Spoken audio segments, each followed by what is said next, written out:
Hi, I'm Kathy Smith. Welcome to On Health, the Art of Living, where each week I bring you the latest information on how to live a healthier, more vibrant, more passion-driven life. And on the show today, your thyroid. This is that butterfly-shaped gland located in the lower front of the neck that makes thyroid hormone, which in turn goes into the bloodstream, creating energy and enhancing the activity of almost every function in your body. It determines your mood, your skin, your hair health, body temperature, blood sugar levels, hormonal functions, especially as they relate to PMS and menopause, and whether you are more likely to gain weight or to lose weight. Overproduction or underproduction of hormones in the thyroid can cause a whole host of problems, including Hashimoto syndrome, Graves' disease, and hypothyroidism. Age, gender, and genetics all play a role in thyroid disease, and yet the truth is that most thyroid issues are driven by simple choices in our diet and lifestyle that we can control. So today's guest, Dr. Alan Christensen, has spent decades helping people deal with thyroid disease and has seen how absolutely devastating it can be if it's not treated right or if it goes off balance whatsoever, because it really matters with everything that happens in your life. In his book, he discusses everything that you need to know about how to reset your thyroid. His book is called The Thyroid Reset Diet, and it really talks about that this is not a permanent condition, that it's something that most of the time, if you have any sort of thyroid disease, that it can be reversed.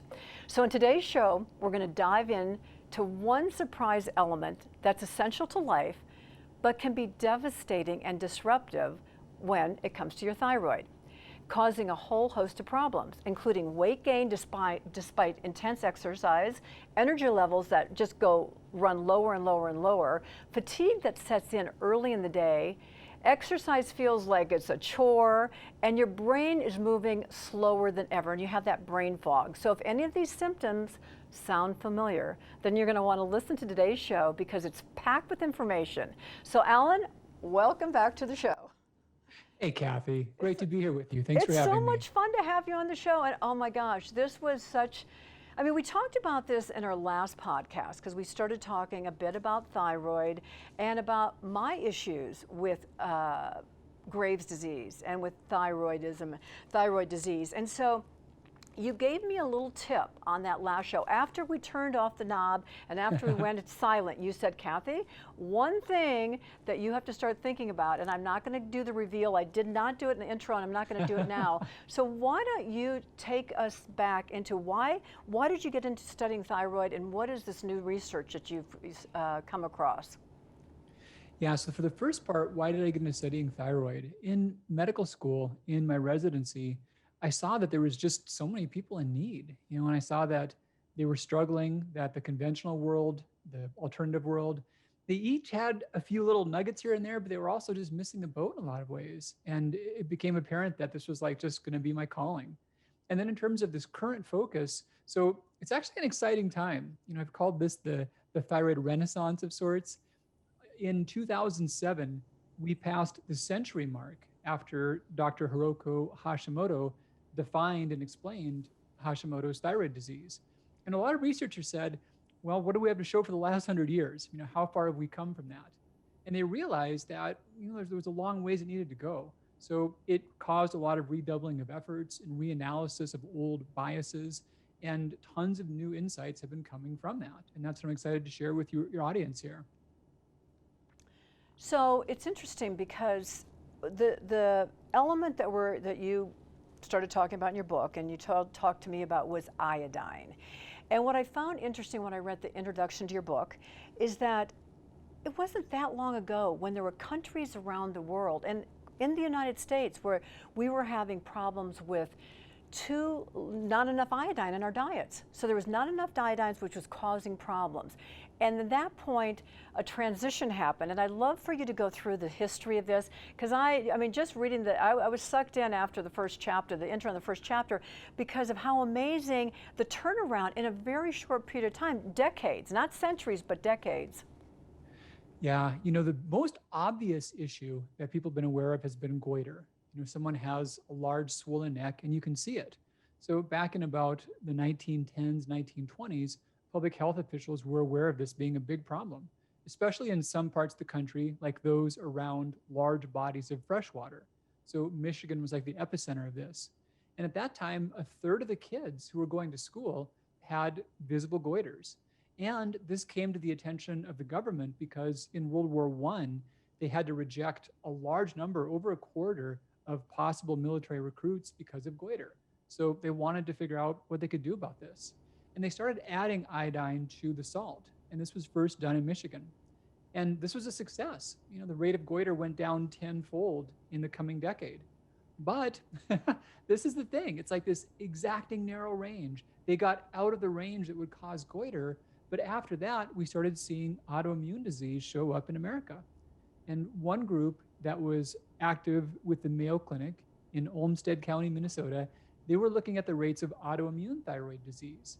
And before and after iodine fortification, the change of autoimmune thyroid disease amongst women in their 30s and 40s, it went up 52-fold, not percent, but fold.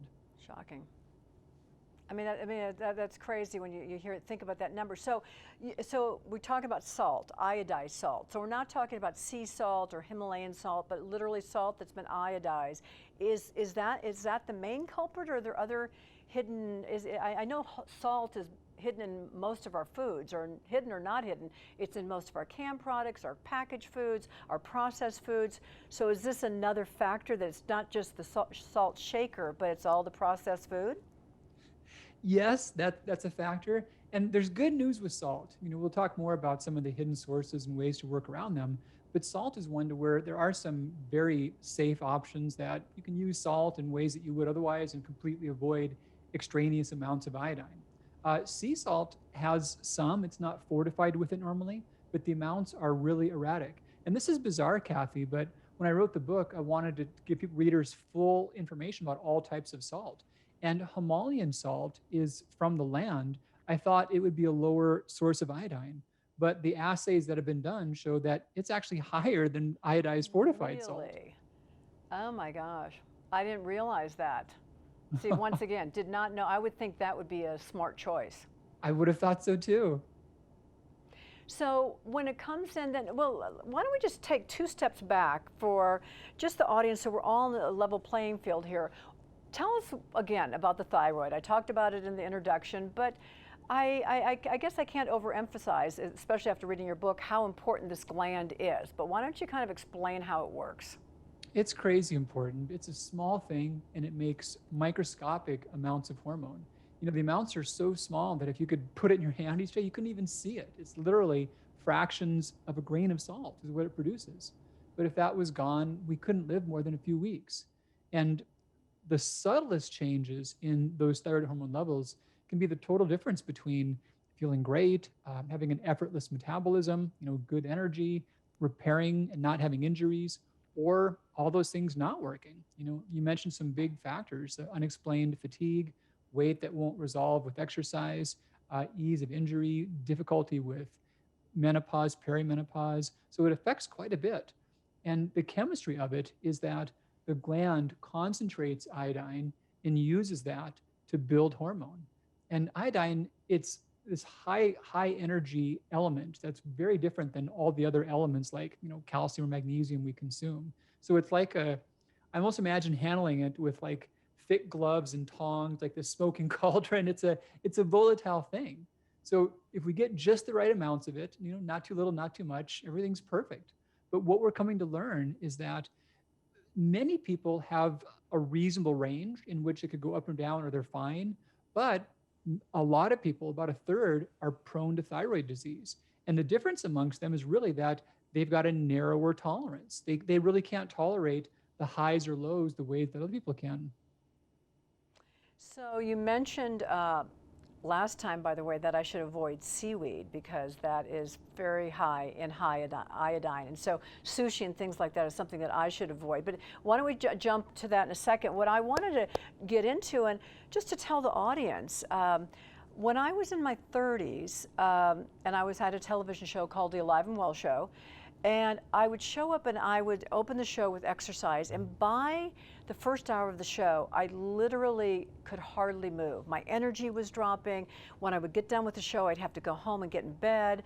I felt, you started to feel moody, slightly, maybe a little, not depressed, but just out of sorts. And again, PMSing, major problem. And what I found was that when I went in, it started affecting my eyes, and it started doing something called, I started getting something called Graves' disease, which I mentioned to you, Alan. And when I went to all sorts of doctors, nobody could diagnose it. And then I went to UCLA Medical Center, and they said, you have Graves' disease and you have a thyroid issue. Now, the interesting thing is, the way that it was treated, and still is treated most of the time, is they had to do something with my eyes, but then also it's treated with taking thyroid hormone. And that taking that hormone, and you go in and you get blood tests every 6 months, every year, and then they adjust your thyroid hormone depending on those results. So tell me, is that the way that, what am I doing wrong, Alan, or what is wrong with that scenario? Well, nothing's really wrong with that scenario.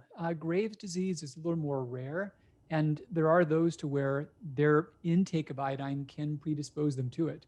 Once it's active and it's really going, there's nothing you should have done differently.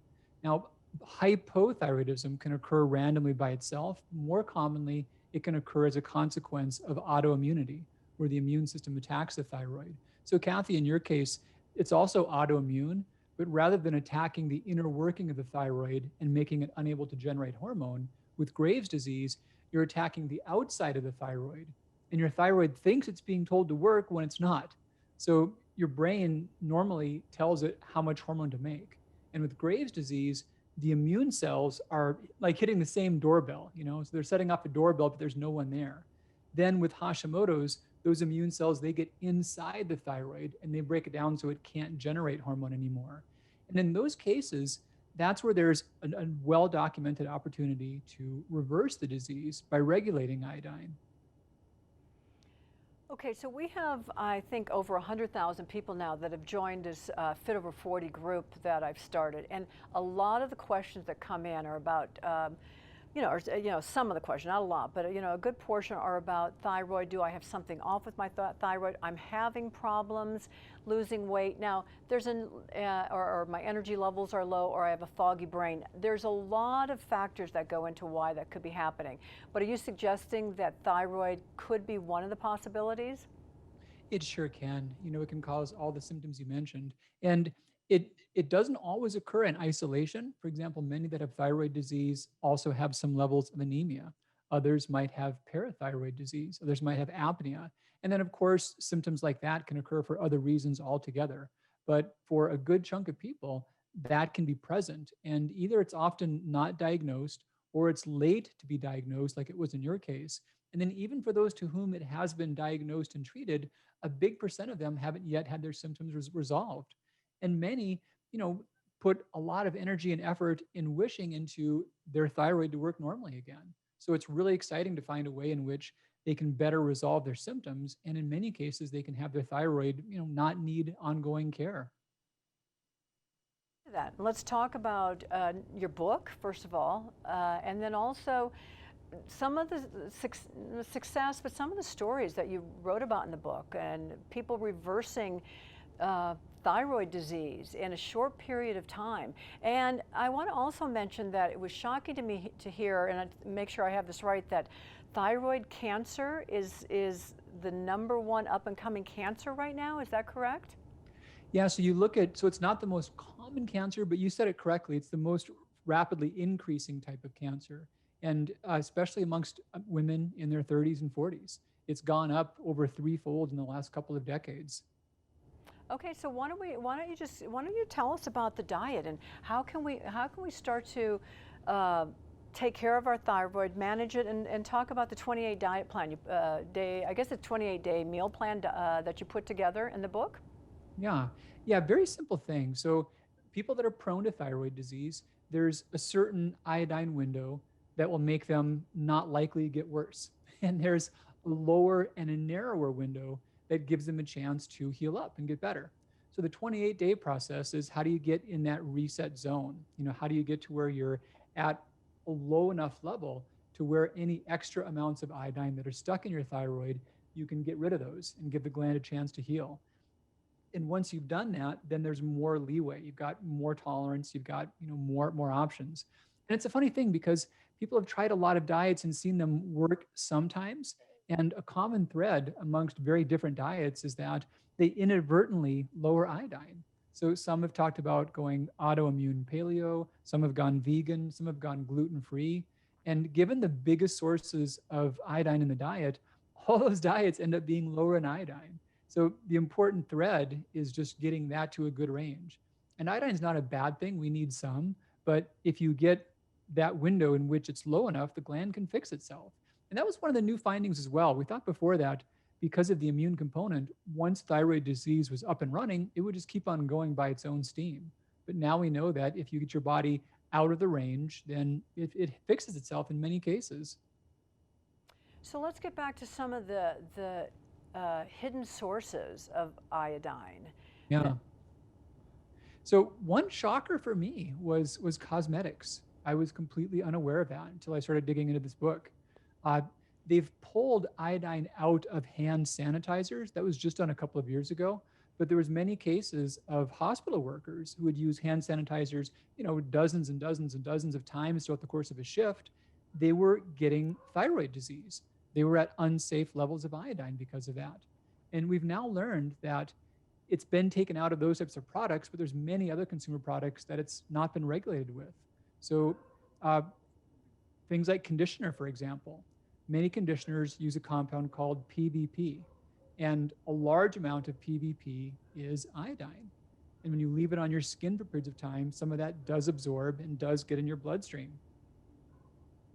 So, and did you say so? You're talking about skin and hair. I mean, skin products, hair products, things that all sorts of cosmetics, but including. Are we thinking makeups also, like bronzers? Well, I've thought this through, and there's some things that the volume that we use are small enough to where it's probably not relevant. So, for example, mascaras. There's a fair amount of iodine ingredients in mascara, but the actual mass that you would put on your body, yeah, it's on your eyelashes. It's not that much, so I don't think that's really relevant. But the things we put on in larger quantities and leave on for a while. So yeah, conditioner on the scalp, face creams, body lotions. Those are things that the amounts are relevant, and the volume you use is relevant, and the duration of application is relevant. So it seems like salt is just in just about everything, and so should we be looking for no salt beans or soups or chips or things like that? Do we want to start buying and purchasing items that have no salt when possible, or is that going too extreme? Well, during the time of the reset process, the 28-day process, it is better to avoid processed salts. And you mentioned some exact good ways to go about doing that. There are many salts that are perfectly safe and are devoid of iodine. Kosher salts are one of the better examples. There's Diamond brand and Morton brand and other kosher salts in the market. And most chefs, when you look at their salt preferences, they will argue that iodized salt imparts a bitter flavor. So for culinary purposes, it's also nice to use the kosher salts like the top chefs do. So it's an easy thing to work around. Now, processed foods, they're often made with non-iodized salt, but not always. So during that 28-day window, you do want to avoid things that list out salt as an ingredient, unless you're using your own salt. During the maintenance stage, it's probably less critical. And what about supplements? I know you. I know you talked about. Let me just do a little minor correction right here. I got it. You talked about having supplements, and that a lot of times, but that iodine is such a volatile, element that when it's being measured, when it's being put in products, that the amount changes because it is volatile. Is that correct? It's exactly correct. There was one big study in which they took a list of 120 of the most popular, commonly used multivitamins, and they randomly selected half of them, and they analyzed them. They just went and bought them at a store like you or I would, and then they analyzed them for their iodine content, and they contrasted that against the labeled iodine content. And There wasn't once where a single product was even within 5% of its targeted iodine content. And many products have 3 or 4 times more than they were supposed to. So yeah, if someone's wanting to regulate their iodine, one of the easiest things is just don't go out of your way to take it in pills. Okay, so let's just say that you're starting somebody on the thyroid reset diet. I mean, is it going to be restrictive, super restrictive, or with calories and types of foods, or is it more just focusing on the iodine? The biggest factor by far is the iodine. And I encourage a healthy diet for a million reasons. It's important for so many reasons. But in terms of the goal of just getting your thyroid back to reset, that's the one thing that has the biggest impact by far. And what's exciting is that there's really, I've always been concerned about diets that get too restrictive long term when you cut out lots and lots of food categories. So this doesn't have to be like that. In each food category, there are examples of foods that have too much iodine, but there's plenty of examples of foods that do not. So that's a cool thing. You focus on healthy foods for a lot of reasons, but yeah, there's no big categories that need to be cut out long term. I think that's smart, that you still give people lots of choices, because the restrictive diets, as we know, work for a couple weeks but aren't sensible for long term, or they're hard to stick to. What about, I know you get into it, we talked about iodine, and I know we are limited on time here, but what else impacts the thyroid? What are the other things we should be thinking about when we think about our thyroid gland? Now, the second most relevant factor is going to be selenium by far. So I talked about those windows we've got, to where some have a broader iodine window, some have a narrower window. Well, to some extent, that is hardwired, and we can't change it completely. But the biggest single factor that does change that is whether or not we're low in selenium. And that's a super useful mineral for many parts of your body, but pretty much everything your thyroid does depends upon the right amounts of selenium as well. Easiest thing to work into the diet to be assured of that is a couple Brazil nuts per day. They're this ridiculously dense source of selenium. It's in a lot of supplements, but I don't encourage extreme amounts in supplementation. You wouldn't want to go above about 200 micrograms per day in supplements. It gets to be counterproductive. But adding some to the diet by like 2 to 4 Brazil nuts per day is super helpful. And not only thyroid function, but many cancer risks, many markers of liver function, blood sugar regulation. So selenium is a powerfully helpful nutrient. I started the Brazil nuts. The only thing you have to warn people is that they're also a very dense food, meaning, I like how you say 2 to 4, because it's not like your cashews are, it's like 15 Brazil nuts. Oh, there's 580 calories in one handful. Yeah, they're a very dense food. But I remember hearing about Brazil nuts. I thought, I'm going to try this. And I remember my mom used to eat tons of Brazil nuts. So kind of, I don't know why. Well, I do know why. We lived, not this case, but we lived in Sao Paulo, Brazil when we were younger. I'm not saying that's why, because I don't even know if Brazil nuts come from Brazil, but they do. They do. All right. Yeah. I learned something besides iodine. I learned about Brazil nuts. Let's just jump into stress, because I think that's what triggered my whole thyroid issue. Does stress? I mean, stress seems to impact everything in our bodies, and so does that a factor with thyroid disease? Yeah, that's been studied. And Kathy, you're right. There's a lot of data around Graves' disease, especially. Anyone at any point in time could say, here's something that I feel stressed about, but there are ways you can quantify that. Some events we go through are bigger than others, and someone can do questionnaires and ask about, in the last 30 days, 60 days, 90 days, have you experienced things like, bereavement, loss of a loved one, bankruptcy, major financial stressors, loss of a job. So there's ways you can rate this. Did you hear me? A pandemic. Yeah, a pandemic for sure. Yeah, that's going to hit a lot of those. That causes a little stress. Yeah. But yeah, for sure, especially with Graves, there's been some mixed data about Hashimoto's disease, but it probably is a factor as well for when it comes on, and it certainly doesn't do the body any favors. Okay, so let's just wrap up by saying, okay, they haven't bought your book yet, but they're listening to the podcast, they're watching you, and it's like, okay, what can I start tomorrow? What would be the 4 things I should start tomorrow just to make sure that I have my iodine, have my selenium? Besides, I'm already starting going back to the 4 Brazil nuts, but what else would you start tomorrow? 4. First off would be getting some good screening, having a relationship with someone to help evaluate your thyroid. If it is a factor, you want some guidance in the process. Many are already on medication, and if they go on an iodine regulated diet, their medication will no longer suit them. They'll need less. So it does take some help to adjust it and walk them off as their body needs less. So I'd put that as number one. The Brazil nuts are awesome. I would put those as number two. The third one, which is just an easy one, is just avoid sea vegetables if you're prone to thyroid disease. They're things that we don't often have in our American diets, but if we do, we get so much from them. And then probably number four would be just doing safer versions of salt. And yeah, kosher salts are easy things, are always available. The other thing you can find in pretty much all supermarkets are salts that are made for pickling or for canning. And they're often just called either just non-iodized table salt, or they're called pickling salt, or they're called canning salt. But those or kosher salts are fine to use at home, the exact same flavor and no problems with them. Okay, I'm switching out my salt today. I can't believe that I thought that my choice was the good one, the Himalayan salt. That's interesting. Well, we learn, and that's how we grow, right? That's great. Well, Ellen, it's always a pleasure. It's always fun seeing you. And so I'll say my goodbyes, and can't wait to have you on the show again. You're a regular now. Anyway. Well, that's an honor. Always great to see you, Kathy. Thanks so much. Big kiss and hug.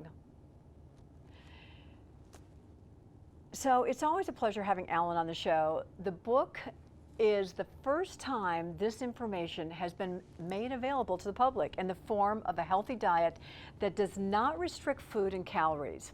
And these changes are so much easier to make than you can even imagine. So if you're among the millions of people with an unsafe iodine intake and experiencing fatigue, stubborn weight gain, brain fog, or hair loss, it could be that it has something to do with your thyroid. So check out the Thyroid Reset Diet, and that could just be the answer. And one of these things, it can be a trial and error. There's nothing harmful in trying it. I know that when I have jumped into certain programs, it really a lot of times just gets you to look at the food that you're eating right now and analyze it. The book can show you not only how to reset your thyroid, but it can also do it in a short period of time. Like he has got studies in there, people within a few months can reset it. And with the right guidance, you can get back on track with the thyroid and maybe get off medication. I'm not saying that's the case or not, but he's got lots of studies over and over in the book and lots of examples where people do get off their thyroid medications. On that note, it's been a pleasure. Love being with you. So until next time, here's to your health.